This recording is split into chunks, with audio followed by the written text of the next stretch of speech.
Bonjour à tous et bienvenue sur boursicoté.com pour cette nouvelle analyse technique du CAC 40 en point intraday avec une dynamique qui continue sur sa lancée. Inscription d'un nouveau plus haut significatif ce matin, toujours en tentative ici de comblement total de ce gap qui s'était ouvert le vendredi 4 avril. Nous sommes donc dans une continuité d'un mouvement qui reste haussier mais assez timide puisqu'on a ici très peu de volatilité et depuis que nous sommes ici sur cette phase de hausse, bien assez peu de volume et donc de conviction. Au niveau des indicateurs techniques, on perçoit ici cette perte de dynamique au sens des histogrammes du MACD. Le RSI reste en zone neutre, donc il n'y a pas de phase d'accélération. On voit une stabilisation des volumes. Et donc, ce manque de conviction qui est visible. Et puis, par rapport au timing, on a mis ici 3 jours pour perdre, quasiment 1000 points. Et on est à plus de 2 semaines ici pour en reprendre à peine 700. Au niveau du palmarès des valeurs, donc nous avons au moment où je vous parle un CAC 40 qui gagne 0,56% et donc sur le CAC 40 c'est Airbus qui tient le haut du pavé avec un gain de 2% au moment de cette analyse, tout comme Kering. Derrière, BNP Paribas, Stellantis ou Crédit Agricole sont sur des hausses proches de 1,5%.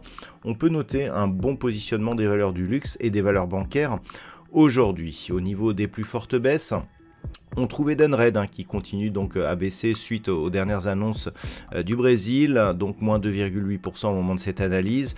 Derrière, d'autres valeurs comme ici Luxottica, Bureau Veritas ou Eurofins Scientifique sont sur des baisses proches de 0,6%.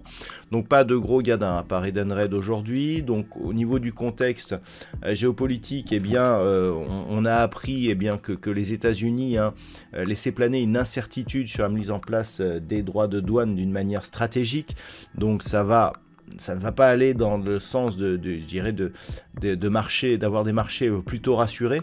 Donc on est vraiment dans cette mouvance, à savoir ici un rebond technique qui se fait avec beaucoup, de méfiance. C'est un petit peu ce qui explique le fait que l'on mette beaucoup plus de temps à reprendre ici à la hausse que l'on a perdu ici en quelques jours lors de la fameuse mise en place des droits de douane par Donald Trump.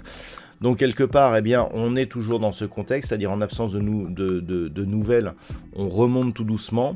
Le prochain objectif, c'est donc le comblement ici du gap. Donc on a un point bas ici sur cette bougie qui se situe à 7585 points. Pour l'instant, au moment de cette analyse, nous avons un plus haut à 7586. Donc ça y est, c'est comblé à quelques dixièmes de points près. Donc prochain objectif ici intermédiaire 7625, mais la zone majeure ici des 7725 pourra commencer à nous donner des informations puisque c'est le gap ici qui avait été marqué suite donc à l'accélération du mouvement baissier, enfin qui avait précédé l'accélération du mouvement baissier.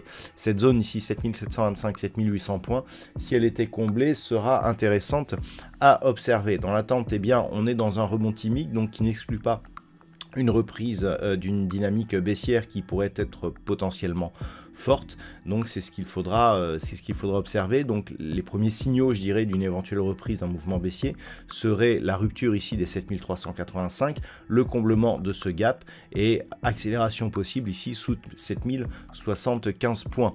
Voilà donc ce que l'on peut dire d'un point de vue technique sur la configuration actuelle. D'un point de vue macroéconomique, il n'y aura pas de statistiques majeures aujourd'hui, mais la semaine sera cruciale d'un point de vue macro. Je vous souhaite donc une bonne séance. On se retrouve dès ce soir pour toutes les autres analyses techniques du site boursicoté.com.